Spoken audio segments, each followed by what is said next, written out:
Friends, আমি আরো একটা সাধারণ জ্ঞানের পর্ব নিয়ে এসে হাজির হয়েছি। আজ আমরা জানবো কয়লার প্রকারভেদ সম্পর্কে। আনো বিট্টুকে দিয়ে লেগে পিটে দাও ওকে ভালো করে। আনো অর্থাৎ অ্যান্থ্রোসাইট, বিট্টুকে অর্থাৎ বিটুমিনাস, লেগ অর্থাৎ লিগনাইট, আর পিটে দাও অর্থাৎ পিট কয়লা।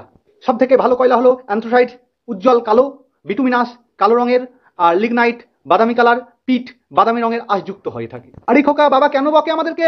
পরীক্ষায় পাস মার্কের থেকে কম নাম্বার তুলি, তার জন্যই তো আমাদেরকে পেটায়। তার জন্য পিট কয়লায় 30% থেকে কম বোন পাওয়া যায়, আর লিগনাইট 30 থেকে 45%। আর বিটুমিনাস বিট্টু, ও তো পাস করেছিল, নাম্বারও পেয়েছিল ভালো, 45 থেকে 85% নাম্বার। অ্যান্থ্রোসাইট, ও আনবো তো ওকে, স্বাগত জানানোর জন্যই তো আনবো। কেন? কারণ পরীক্ষা ফার্স্ট হয়েছে, 85 থেকে 95% নাম্বার পেয়েছে। আরো বলে রাখি, অ্যান্থ্রোসাইট আর বিটুমিনাস যেহেতু ভালো কয়লা, তাই এরা খুব গন্ডগোল করে থাকে নিজেদের মধ্যে, তাই গন্ডগোল যুগের কয়লা, কারণ এরা ফার্স্ট হবে এই নিয়ে গন্ডগোল তাদের মধ্যে। আর পিট কয়লা লিগনাইট দুজনকে পিটতে হবে, লেগে পিটতে হবে, এরা সব টারশিয়ারি, এরা সব টেসাম, তার জন্য তো নাম দিয়েছে টারশিয়ারি যুগের কয়লা। ভালো লাগলে অবশ্যই চ্যানেলটিকে শেয়ার সাবস্ক্রাইব করে নেবে।